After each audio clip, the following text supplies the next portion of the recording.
Vamos a empezar nuestro primer capítulo en nuestra reintegración a la facultad, a nuestros estudios. Este capítulo es Proceso Salud-Enfermedad. La Organización Mundial de la Salud define a la salud como un estado completo de bienestar físico, mental y social, y no solamente como la ausencia de afecciones o enfermedades. Por primera vez la OMS define a la salud en términos afirmativos o positivos, es decir, considera la salud no solo como la ausencia de enfermedades e invalideces, sino como un estado óptimo positivo de completo bienestar. Esta definición no solamente se refiere al área física del ser humano, sino que por primera vez se incluyen las áreas mentales y sociales.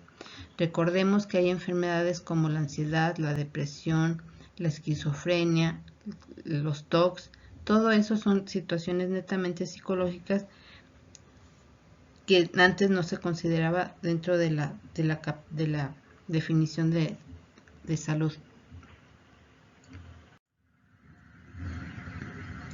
Los aspectos negativos de la definición de la OMS es que equipara el bienestar con la salud, es decir, un drogadicto se siente bien basado en la administración de la droga, pero eso no se quiere decir que esté sano. También se trata más de un deseo que de una realidad, ya que el completo bienestar físico, mental y social es una meta difícilmente alcanzable, totalmente utópica. Es una definición estática porque solo considera sanas a las personas que gozan de un completo bienestar físico, mental y social. Y la salud positiva es dinámica y no estática, porque hay diferentes grados de salud positiva. Es una definición subjetiva debido a que no habla de un aspecto objetivo, es decir, la capacidad de funcionar de la salud. Dentro de la definición de la salud debemos recordar lo que es la epidemiológica. La enfermedad tiene tres componentes. Uno es el agente, los factores del huésped y los factores del medio ambiente. El agente son todos aquellos organismos infecciosos, físicos, alérgenos, agentes químicos, exceso de grasa, deficiencias en la dieta, pudiera ser ejemplo de unos agentes dentro de nuestra triada. Luego están los factores del huésped. Yo como persona puedo tener elementos intrínsecos que afectan mi susceptibilidad a los diferentes agentes. También existen los factores del medio ambiente. Estos factores del medio ambiente son los agentes externos o extrínsecos que afectan a mí, al huésped. Si yo estoy expuesta a esos factores, es muy probable que me enferme. Si yo me mantengo cerca de una persona que tiene COVID, es muy probable que me enferme de COVID. Eso sería como un factor externo. Estos tres factores están altamente relacionados con la historia natural de la enfermedad. La historia natural de la enfermedad se refiere a la combinación de los procesos de dos periodos: el proceso del ambiente o la prepatogénesis y el proceso del hombre o la patogénesis. La historia comprende las interrelaciones del agente, el huésped y el ambiente, y eso afecta todo el proceso y su desarrollo desde la primera fuerza que creó el estímulo patógeno en el ambiente o en cualquier parte a través de la respuesta resultante en el hombre, hasta los cambios que tienen lugar conduciendo al desperfecto, la invalidez, la recuperación o la muerte. Aquí está una gráfica. La parte de superior izquierda está el ideal, donde está el agente, el huésped y el medio ambiente en completo equilibrio. Pero si nos vamos al centro de la gráfica, tenemos la prepatogénesis a la izquierda, al centro del horizonte clínico, donde no estás ni enfermo ni nada, estás X, y la patogénesis.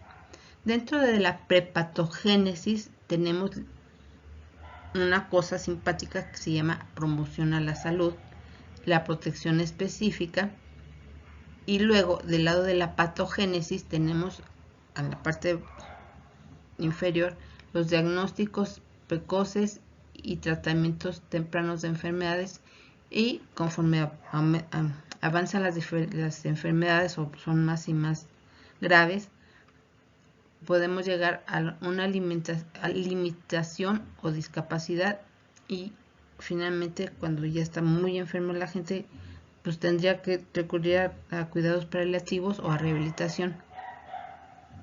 Entonces, en términos de la prepatogénesis y la patogénesis y la prevención o los niveles de prevención, tenemos la prevención primaria, la prevención secundaria y la prevención terciaria. Eso ocurre cuando ya, como está en la parte izquierda superior derecha, perdón, es que ya hay un desequilibrio entre la gente, el huésped y el medio ambiente, es decir, ya la persona está enferma. Hay diferentes niveles de prevención. Está el nivel primordial, la primaria, la secundaria y la terciaria. La primordial es, por ejemplo, cuando tratamos de que la gente evite la obesidad para que no tenga diabetes.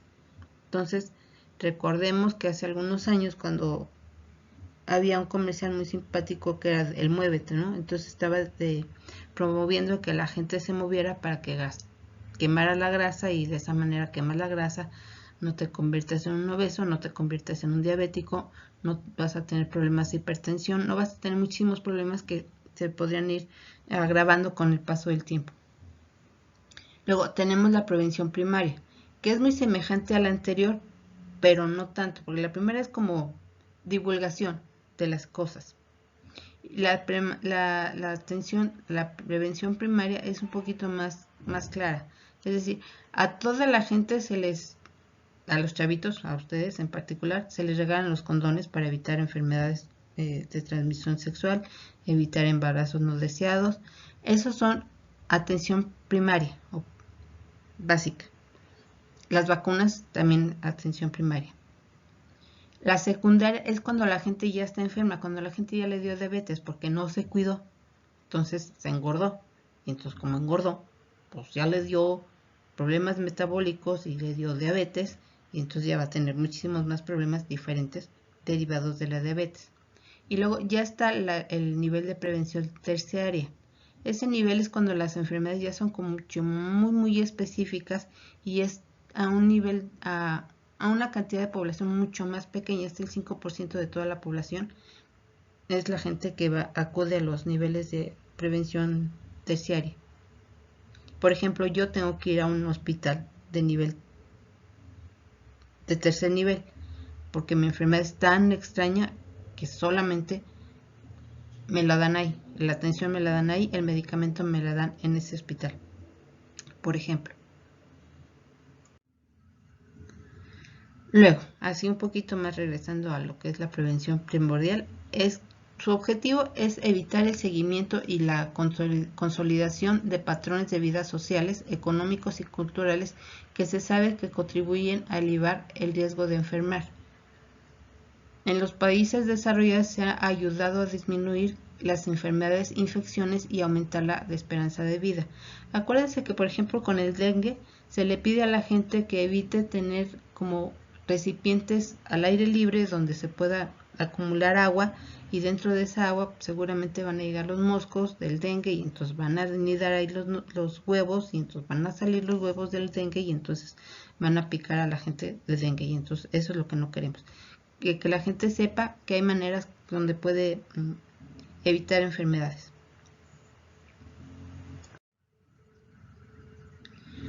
La prevención primordial ya se va directamente a algunas enfermedades o posibles enfermedades. Por ejemplo, la cardiopatía isquémica solo ocurre cuando existe el factor como dieta rica en grasas de animales, grasas saturadas,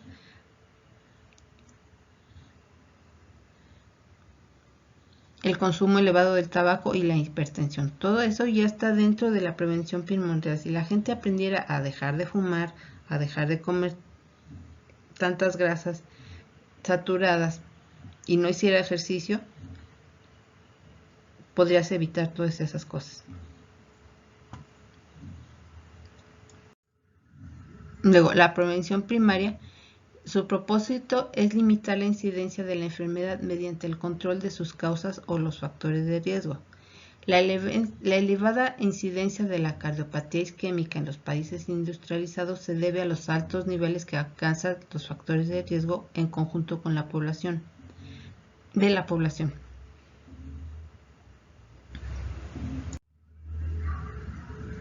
Por ejemplo, la reducción de la contaminación atmosférica mediante la limitación del dióxido de azufre y de otras emisiones por automóviles, industrias y calefacción doméstica, como se usa según las normas de la WHO.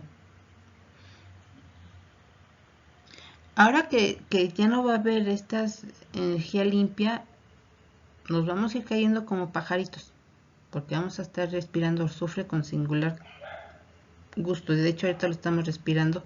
Si se fijan, la Ciudad de México está asquerosa ahorita porque la gasolina que utilizan los autos es gasolina muy sucia, llena de azufre, y también porque creo que en Hidalgo o en Pachuca, por ahí, están algunas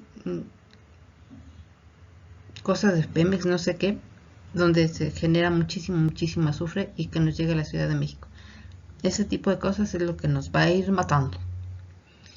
Luego, otro ejemplo es el uso de los condones para evitar la infección por el VIH, o el uso de las agujas, que no debemos utilizarlas, pero bueno, eso conlleva a contraer hepatitis B y el VIH.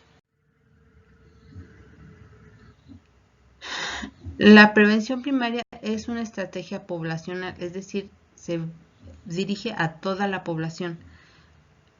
La idea de que no comas demasiadas grasas es para todo el mundo, para flaquitos y para gozos, porque hay flaquitas que comen singular grasa. No hay que comer tanta grasa. También es una estrategia del grupo de riesgo. Aquellas personas que tienen riesgo de enfermedad es alto por exposiciones particulares. Por ejemplo, ¿qué es lo que está pasando con el COVID? Todos deberíamos estar usando nuestro tapabocas, nuestras caretas, porque el COVID es un bicho que se mete a nuestro cuerpo vía la nariz y la boca y los ojos. Por eso debemos estar así como estilo Buzz Lightyear, bien cubiertos para evitar contaminarnos de COVID. Eso es información que es para todo el mundo.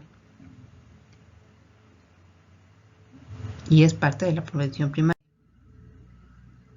La ventaja principal de esta estrategia es que no está delimitando a un grupo particular, es a todos los grupos, a toda la población mexicana. Estamos en alto riesgo de padecer COVID. La prevención secundaria se refiere a la curación de los pacientes y a la reducción de las consecuencias más graves de la enfermedad mediante el diagnóstico y tratamiento precoces. Por ejemplo, la gente que ya tiene diabetes, pues si no se cuida bien, va a tener problemas con el pie, va a tener problemas con los ojos, va a tener problemas con la piel. La gente que tiene diabetes tiene muchos problemas con la piel porque se vuelven extraordinariamente sensibles, y al ser extraordinariamente sensibles, o sea, su piel es como muy delgadita, podrían tener muchísimas heridas, y esas heridas se podrían complicar porque no se atienden a tiempo, y eso tendría que verse en un hospital o en un médico más especializado de enfermedad. Otro ejemplo sería el cáncer del cuello uterino. Si las mujeres, ahora ya hay vacunas para el cáncer cervicouterino, se vacunan a tiempo, pues van a evitarlo. Y si evitas el cáncer cervicouterino, automáticamente medio que eliminas la posibilidad de tener cáncer en el cuello y eliminas la posibilidad de morirte. O sea, la historia natural de la enfermedad te puede llevar hasta morir. Luego tenemos la prevención terciaria. Su meta es reducir el progreso o las complicaciones de una enfermedad ya establecida y es un aspecto importante de la terapéutica y de la medicina rehabilitatoria. Las medidas que se adoptan para reducir las secuelas y discapacidades minimiza los sufrimientos causados por la pérdida de la salud y facilita la adaptación de los pacientes a cuadros incurables. Por ejemplo, si no me inyecto un medicamento carísimo, no voy a poder caminar. Incluso podría llegar a tener coma o incluso morirme si no me atiendo a tiempo. Eso significa que debo de mantener un progreso de bienestar individual e ingresos familiares suficientes para que me permita en un momento dado tener la capacidad siquiera de comprarme una jeringa, por ejemplo. Aquí tenemos un par de ejemplos más. Estrategia de prevención de la hipertensión arterial y apoplejía en adultos jóvenes de 30 a 40 años. En prevención primaria se sugiere que la gente reduzca el estrés, tenga una dieta baja en sales, grasas y calorías, que haga ejercicio, procure no fumar. En cuanto al medio ambiente, debería de controlar el estrés ocupacional y el ambiental, es decir, salirse de la Ciudad de México porque aquí nos estamos muriendo como pajaritos. Luego, la biología humana se refiere a los riesgos, al sexo, a los antecedentes familiares, el nivel de los lípidos y la aspirina. O sea, la aspirina es muy importante para la gente que tiene problemas de hipertensión arterial porque necesita que su sangre se vuelva un poquito más líquida, aunque no en todos los casos se recomienda mucho, pero la aspirina es una buena idea para medio hacer un poquito más líquida tu sangre. No lo hagan, si tienen problemas no lo hagan ustedes porque no están en Chilame la gorda.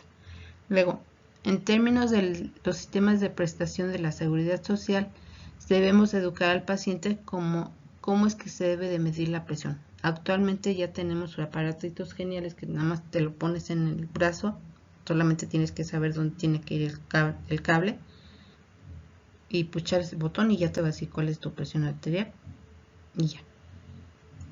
Luego, ese mismo ejemplo con estrategias de prevención arterial y apoplejía en adultos jóvenes de 30 a 40 años, en términos de la prevención secundaria, nos dicen que el estilo de vida deberíamos de manejar el estrés, tener una dieta baja en sal, grasas y calorías, ejercicio, prohibición de fumar, incorporación a la medicación, consultas médicas y estilo de vida.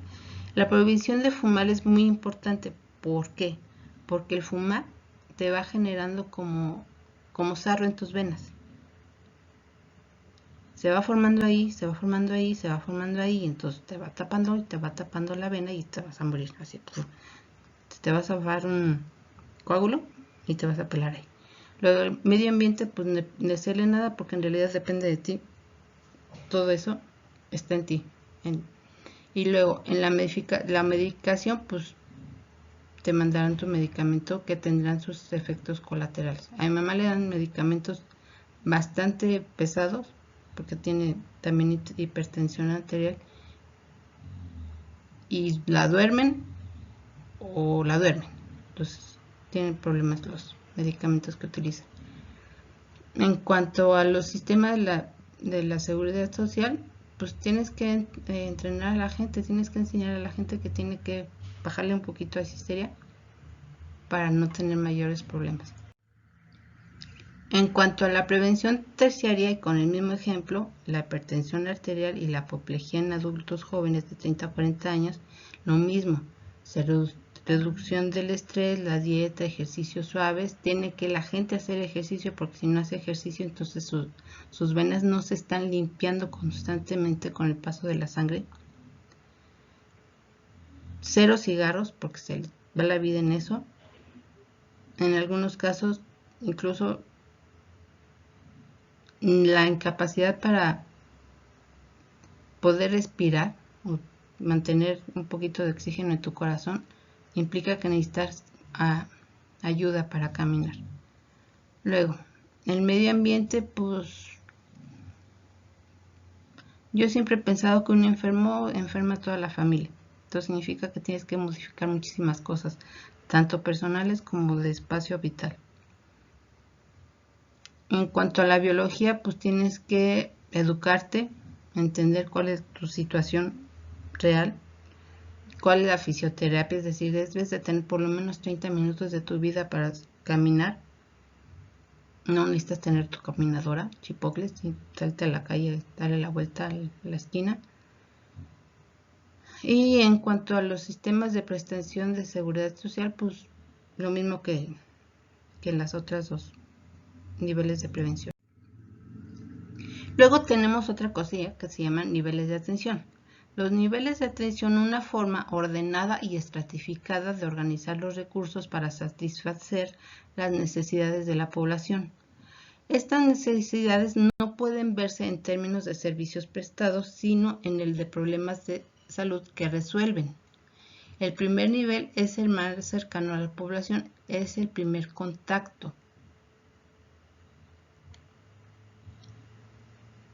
Se refiere a la organización de los recursos que permite resolver las necesidades de atención básicas y más frecuentes que pueden ser resueltas por actividades de promoción a la salud, la prevención de la enfermedad y por procedimientos de recuperación y rehabilitación.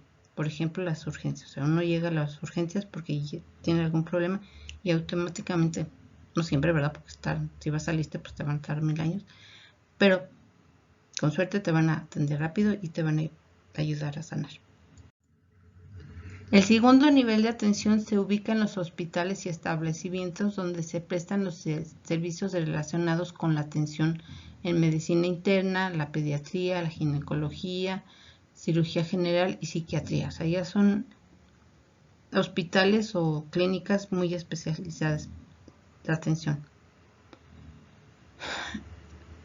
Ya les dije hace rato, en tercer nivel se atiende al 5% de la población general. Obviamente, el 95% restante está tanto en el primer nivel como en el segundo nivel. El tercer nivel se reserva para la atención de problemas poco prevalentes.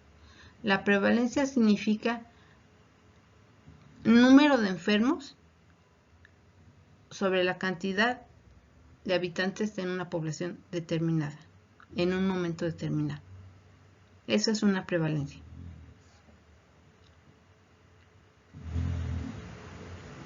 A diferencia de la incidencia. La incidencia es el número de nuevos enfermos en un lugar determinado, en un espacio determinado.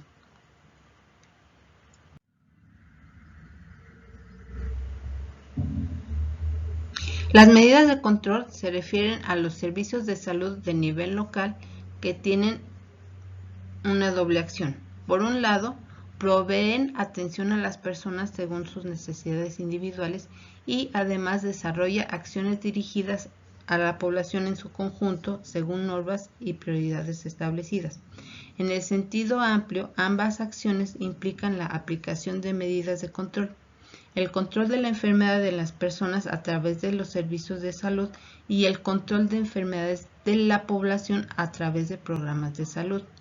El control de las enfermedades de las personas, pues vas a la clínica y te dan tus chochos que necesitas.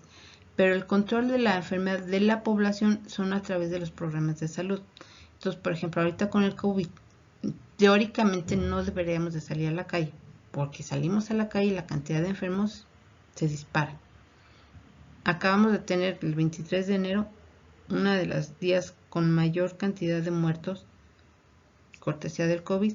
¿Por qué se murieron cortesía del COVID? Porque todos fueron a ver a su abuelita, a su mamá. Entonces llegaron muchos asintomáticos, festejaron a la mamá, estaba la tía, la abuela, el tío, el sobrino, toda la familia se contagió. Y ya se murieron, acaban de morirse. Por andar saliendo, no salgan, tápense la boca, de verdad, cuídense mucho. Luego, las medidas de control El control es el conjunto de acciones, programas u operaciones continuas que están dirigidas a reducir la incidencia y o prevalencia de un daño a la salud a través de niveles tales que dejen de constituir un problema de salud pública. Es posible distinguir al menos dos dimensiones que acotan el significado práctico del término: la dimensión circunstancial y la temporal, que depende del escenario específico que opera el control. En un escenario epidémico, el control significa conseguir rápidamente una curva descendiente eventualmente y agotar la epidemia. Es decir, deberíamos de tener control de la epidemia del COVID, pero como nos vale un pepino, pues salimos a la calle y va para arriba. Por eso nuestra curva va para arriba. No se está aplanando la curva, eso no está existiendo. Luego, en el escenario no epidémico, la connotación de la práctica del término control es dependiente de la dimensión temporal. En el corto plazo, el control denota equilibrio ante la situación no epidémica, es decir, se mantiene el número observado de casos igual al número esperado, sea este nivel endémico o ausencia de casos.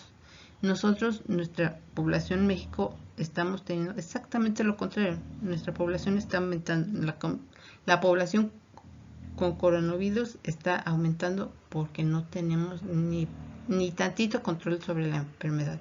No hay tal control. Luego, las medidas de control a largo plazo implican la reducción del riesgo de enfermedad en la población. Es decir, hay una reducción en la incidencia a niveles tales que no representan un problema de salud pública, es decir, la típica definición de control. La observación que se desprende directamente de esto es el reconocimiento de la absoluta importancia de la vigilancia de la salud pública para discriminar si la situación en cualquier momento está bajo control o no. No estamos bajo control.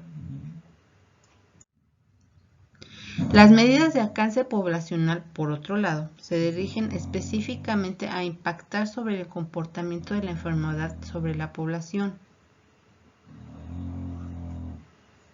Las medidas de alcance poblacional se han definido en función de sus objetivos en salud pública y pueden ser el control, la eliminación o la erradicación de la enfermedad y sus riesgos en la comunidad. El control de la enfermedad se refiere a la aplicación de las medidas poblacionales dirigidas a conseguir una situación de control de la enfermedad, es decir, la reducción de la incidencia de la enfermedad a niveles que deje de constituir un problema de salud pública. Aquí arriba está la fórmula de la tasa de incidencia. Las medidas de control se dirigen a reducir principalmente la mortalidad y la morbilidad de la enfermedad objeto del control. El nivel de control dependerá de la enfermedad de que se trata, de los recursos a emplear y de las actividades de la población. Un ejemplo de ello es el seguimiento de personas sintomáticas respiratorias de la comunidad. Es una medida efectiva para la detección de enfermos de tuberculosis, particularmente en cuanto a la eliminación de la enfermedad, se refiere a la aplicación de medidas poblacionales dirigidas a conseguir una situación de eliminación de la enfermedad, es decir, aquella en la que no existen casos de enfermedad, aunque sí persisten las causas que pueden potencialmente producirla. Por ejemplo, la ausencia del virus de la fiebre amarilla o del dengue. El dengue por ahí anda, pero pudiera estarse eliminada. Pero anda por ahí el maldito mosco. La simple presencia del vector constituye el riesgo potencial para la eventual ocurrencia de casos. El sarampión representa un modelo de enfermedad cuya eliminación está en proceso en la región de las Américas. En México también ya estábamos casi libres de sarampión, sin embargo, el presidente decidió no comprar vacunas y hubo un brote de sarampión. Entre eso y que algunas personas antivacunas han decidido que no vacunan a sus hijos por alguna extraña razón, que yo sigo sin entender, pues se disparó el sarampión en México. Luego, la erradicación de la enfermedad se refiere a la aplicación de medidas poblacionales dirigidas a conseguir una situación de erradicación de la enfermedad, es decir, aquella en la cual no solamente se han eliminado los casos o los enfermos, sino las causas de la enfermedad, es decir, el agente particular. Desde un punto de vista estratégico, la operación de las acciones de salud pública se realizan a través de programas o campañas específicas que se dirigen a la población en su conjunto. El control del niño sano está basado en un programa ampliado de inmunizaciones y el programa de atención integrada de las enfermedades prevalentes en la infancia. Para que las medidas de prevención y control de las enfermedades adquieran la categoría de programas, es necesario que resulten en una clara definición de objetivos y metas en el marco de una política de salud que permitan que cada uno de los integrantes del sistema local de salud contribuya a alcanzarlas de manera organizada y cuyos logros puedan ser evaluados. Hay ocasiones en que la ocurrencia de una epidemia o una situación de emergencia obliga a concentrar la utilización de recursos humanos y materiales en forma intensa y por un periodo limitado de tiempo. Esto es lo que caracteriza a una campaña. La campaña, por lo tanto, es una medida temporal con un fin determinado y específico. La tendencia actual es buscar integración, sobre todo a nivel local, de manera que se facilite la utilización común y potencialización de los recursos disponibles. Un aspecto muy importante de particular relevancia es la adecuada coordinación del sistema local de vigilancia en salud pública.